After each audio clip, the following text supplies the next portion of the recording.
Olá, boa tarde. Eu espero que esteja gravando. Deixa eu só verificar se nós estamos gravando normalmente. Sim, nós estamos.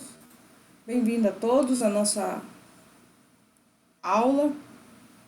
E vocês já estão vendo aqui o simulador aberto. Professora, de novo esse simulador porque é, ele tem muita coisa, muitas ferramentas para serem exploradas e eu ficar só falando talvez fique um pouco complicado de vocês entenderem. Então eu vou usar o simulador para que vocês consigam visualizar melhor o fenômeno que eu quero que vocês entendam. Então, vou recapitular o que nós já vimos. Nós já aprendemos sobre as teorias de Planck, do quanta. Foi o Planck que descobriu que a energia era formada por pequenos pacotes de energia, e ele chamou de quanta. Veio Einstein e disse, não, nós vamos chamar de fóton, e formulou ali uma equação matemática que compreendesse muito bem, que coubesse muito bem no que a experimentação estava dizendo. Então, até então a gente descobriu que fóton não tem matéria, mas se comporta como uma partícula que tem matéria. Então, passado algum tempo, se questionou sobre se o fóton, se a luz, se a radiação emite fótons e fótons possui características de partículas, por que então que partículas microscópicas não poderiam se comportar como ondas? Será que partículas pequenas poderiam se comportar como ondas? Foi aí então que começou a utilizar-se o nome de ondas de matéria, porque supunha-se que se a radiação emite pequenos pedaços de energia que se comportam como matéria, então pequenos pedaços de matéria se comportariam como ondas. Então ficou essa questão e os cientistas se lançaram a verificar se a matéria conseguia se comportar como fóton, como onda eletromagnética. Então foi aí que se introduziu o comportamento dual da matéria, ou o comportamento dual da luz, que a luz ora se comporta como onda, ora se comporta como partícula. Enquanto que isso matéria microscópica que eu estou falando, é claro, não dá para você fazer isso com uma bola de futebol, porque no mundo macroscópico é diferente, mas se você pega um elétron e você joga numa parede, você vai ter um fenômeno ondulatório acontecendo, e não um fenômeno do mundo macroscópico que nós estamos acostumados a presenciar. Então a matéria microscópica, ela começa então, os cientistas começam então a entender esse comportamento da matéria microscópica como ondas. E eles chamam inclusive de corpúsculos. Por que corpúsculos? Porque são corpos tão pequenos que eles chamaram de corpúsculos. Então, o fenômeno da interferência e o experimento de Young foi extremamente crucial para o entendimento da matéria se comportando como onda. Porque o que a gente fez antes foi emitir radiação e comprovar que luz é onda. Agora nós vamos fazer o contrário. Nós vamos pegar elétrons e vamos ver como que esses elétrons se comportam quando eles são acelerados em direção a um obstáculo.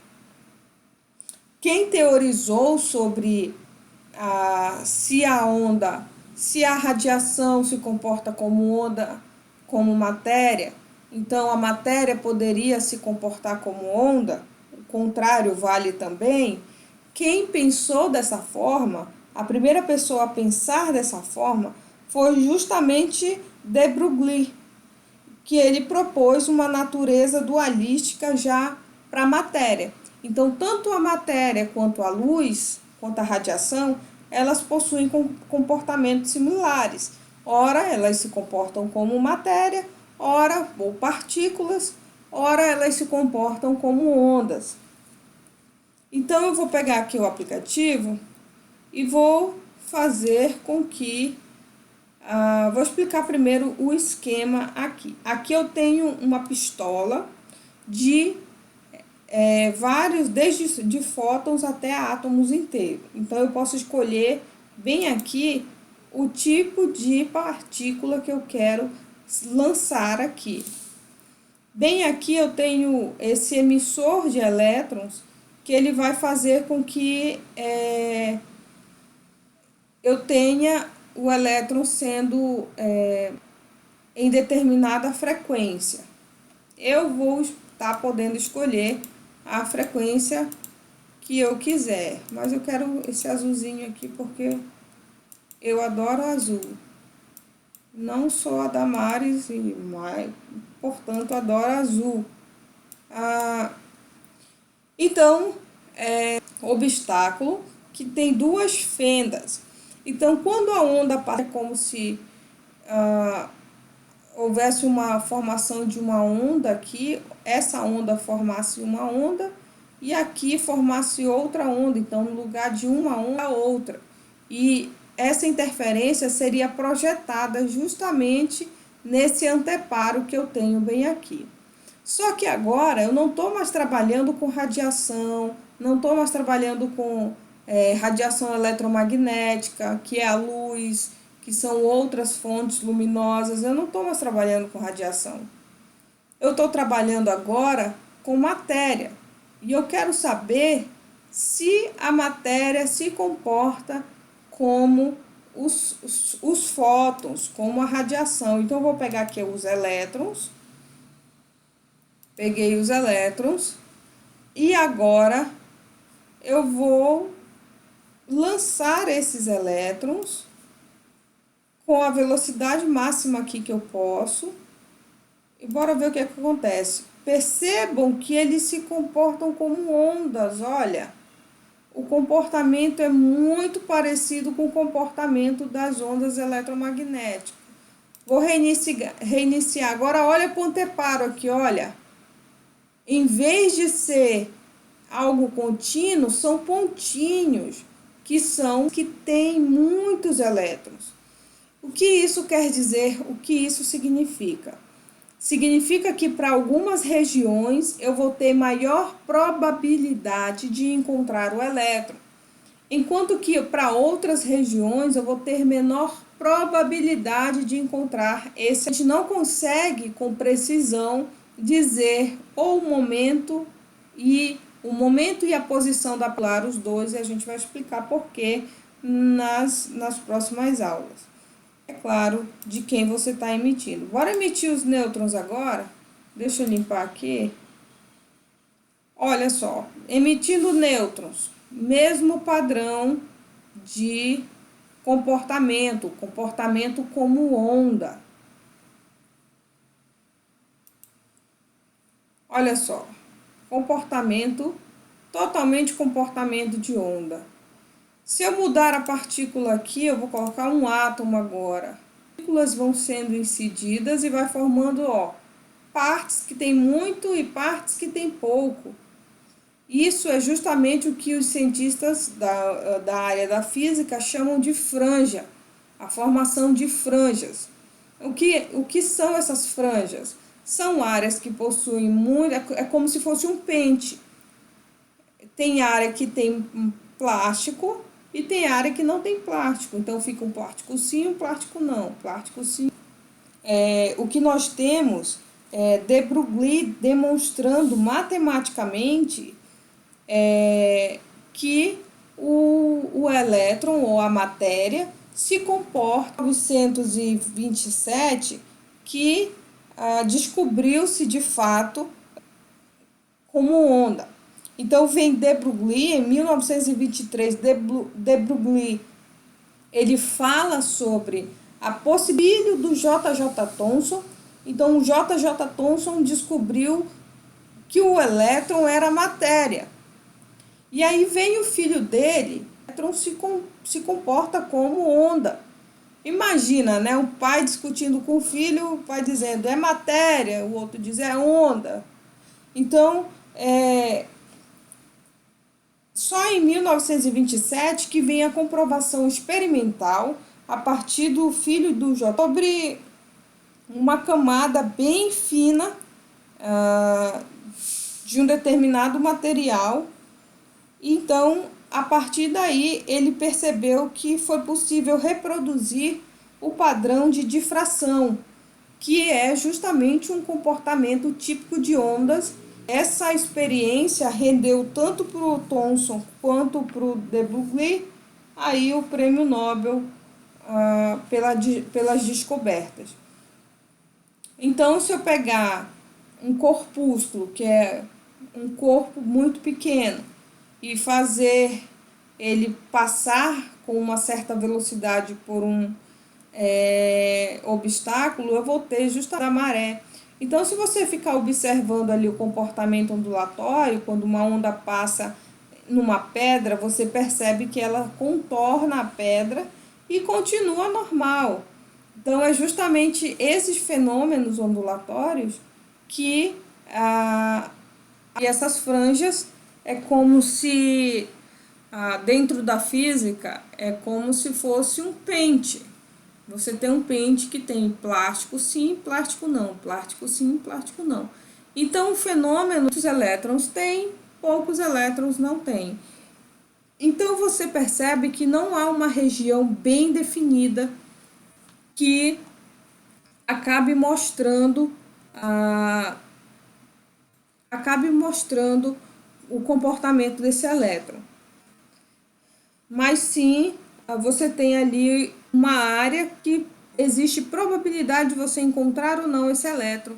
É nesse momento que começa a física estatística para dizer qual região tem maior possibilidade ao mesmo tempo. É o que o Schrödinger fala. O gato está vivo e está morto. Eu vou fazer aqui com a incidência apenas de um elétron. Que a partir do momento em que eu vou jogando elétron por elétron, ele não vai para umas franjas, são justamente regiões. Agora com lasers, eu tenho lasers aqui. Tem o laser vermelho, comportamento ondulado, combinação desses elétrons. Então, se eu colocar aqui na faixa do ultravioleta, o que acontece? Olha, percebam que aqui eu tenho justamente a interação, a interferência dessas duas formas. Olha só que fenômeno bacana. E olha só como ficou a franja. É justamente lugares que têm menor probabilidade de encontrar o átomo, o elétron, e essa probabilidade. Então, quando as ondas elas se somam, elas fazem com que exista uma onda maior ainda. Então, quando você está no meio de dois carros de sons, dois carros que estão emitindo ondas sonoras, aquelas ondas, em algum momento, elas estão se somando, fazendo com que o seu tímpano vibre de uma forma exponencial ali, uma forma muito grande. Então, isso é extremamente prejudicial para a saúde auditiva das pessoas, e elas não sabem que ficar numa competição de carros automotivos, carros com sons automotivos, é completamente prejudicial à saúde auditiva. Então, eu estou saindo aqui da onda, da onda que, enfim, da quântica para a onda material, que é a onda sonora, não deixando de deixar uma curiosidade para vocês. Então, falando ainda de elétrons se comportando como ondas, antes a gente tinha um microscópio, o microscópio normal, o microscópio com lentes normais, um jogo de lentes igual um telescópio, igual um binóculo, igual as lentes do óculos ou as lentes da própria câmera fotográfica, na câmera do celular, enfim, a gente tinha um microscópio com um jogo de lentes que fazia com que a gente tivesse certo alcance dentro para enxergar algo muito pequeno. Só que com o desenvolvimento, com a descoberta de que um feixe de elétrons poderia se comportar como onda, a ciência, a tecnologia, a engenharia pegou esse conhecimento e desenvolveu um microscópio eletrônico de varredura lateral. O que significa isso? Que ao invés de eu ter lentes normais, eu teria como se fosse, entre aspas, lentes magnéticas. Em vez de eu incidir um feixe de luz, eu incidia no que eu queria ver um feixe de elétrons. Todos nós sabemos que elétrons em movimento gera corrente elétrica. O fóton, ele não tem carga elétrica, então ele não gera corrente elétrica, mas se ele acelerar, se a energia do fóton acelerar um elétron, vai fazer com que exista corrente elétrica.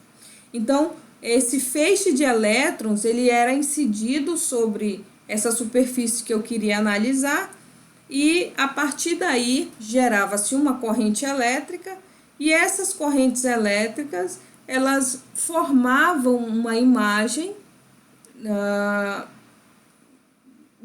em um determinado sensor e fazia com que eu conseguiria visualizar com precisão, com altíssima resolução, até de 1000 vezes maior do que o microscópio normal.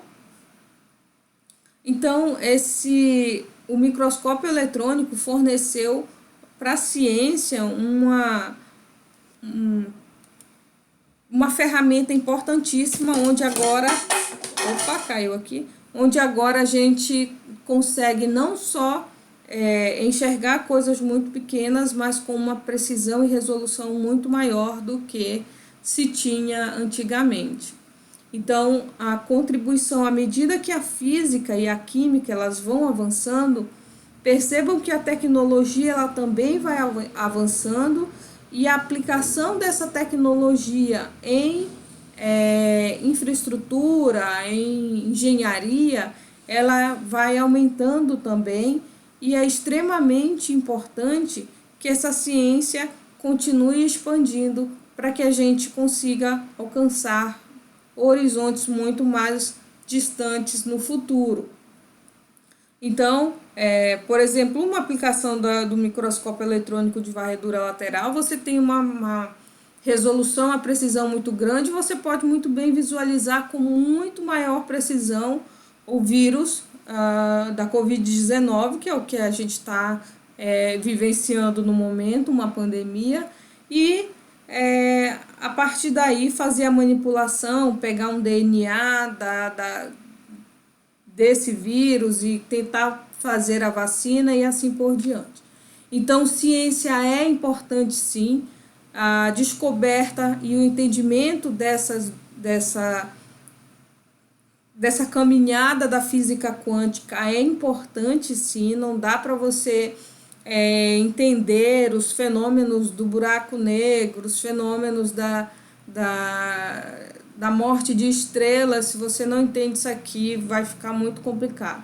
Então, eu prefiro que vocês tenham a base para que vocês andem sozinhos, do que vocês ficarem no chão e não ter nenhum apoio para se levantar e fazer sozinho, e ser autodidata, ir lá pegar o livro, a professora falou sobre isso aqui, agora eu entendo, eu sei como isso aqui funciona.